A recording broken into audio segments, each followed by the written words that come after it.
Hello everyone. So again we are back with another video, and in this video we are going to do the explanation of chapter 3, two stories about flying, and its part second, The Black Aeroplane, which is written by Frederick Forsyth, and this chapter belongs to the book First Flight of the class 10 CBSE curriculum.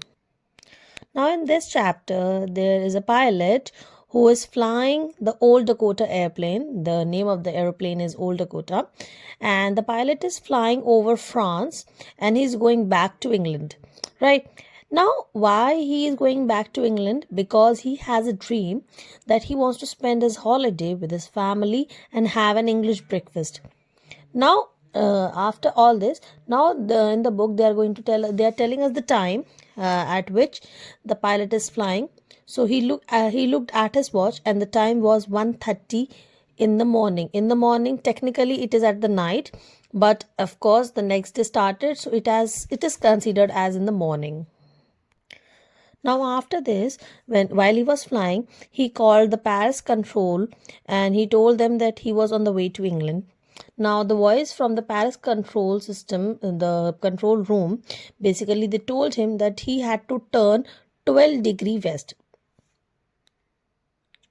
Now, why after this, he checked the maps and the compass for the directions and everything.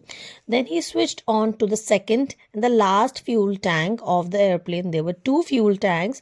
So earlier he was flying with he was using the first fuel tank, and now that was, extinguished. It was like fully used. Now he switched on to the second, which was the last fuel tank.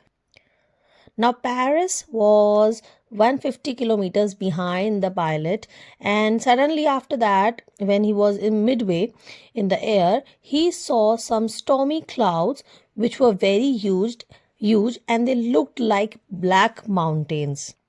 It is a metaphor because mountains and clouds, they are not similar things. So here they have, like the pilot has said, that the clouds, the stormy clouds, were looking like black mountains.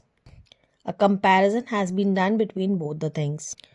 Now, firstly, the pilot thought that what he'll do, is he going to enter the stormy clouds? He was like, if I'll go somewhere, I'll be lost. What if I'll be lost? Then how he's going to return? Because he has only one fuel tank left, which he was using currently. So he was quite, in a dilemma. So he thought that if he thought of going back to Paris, but again, as he wanted in the very beginning that his dream was to spend his holidays with his family and to have an English breakfast. So he was with that dream only, and he was like that he had to go in that, in those stormy clouds. So he took the risk and he went inside the clouds. Everything was black. Nothing was visible. It was totally impossible to see anything outside the aeroplane. Now the pilot was, he was in a very tricky situation. So he saw the now the pilot saw his compass because he was in a very risky situation, and he saw other instruments also, and what he saw, that everything was dead. Even the radio too, it was also dead. Now the pilot was lost in the stormy clouds. Suddenly, all of a sudden, when there was no hope, he saw another airplane with no lights in that. Now that another aeroplane, the pilot of the other aeroplane, he lifted his hand and waved at the pilot of the Old Dakota.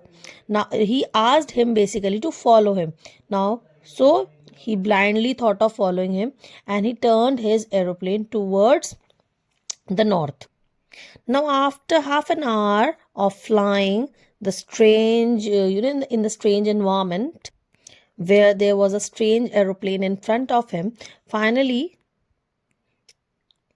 like it was about a situation that the Old Dakota could fly only for 5 or 10 minutes. So it was a very risky situation, as I told you earlier. But suddenly, the pilot saw two long straight lines of light, and it was actually the runway or the airport.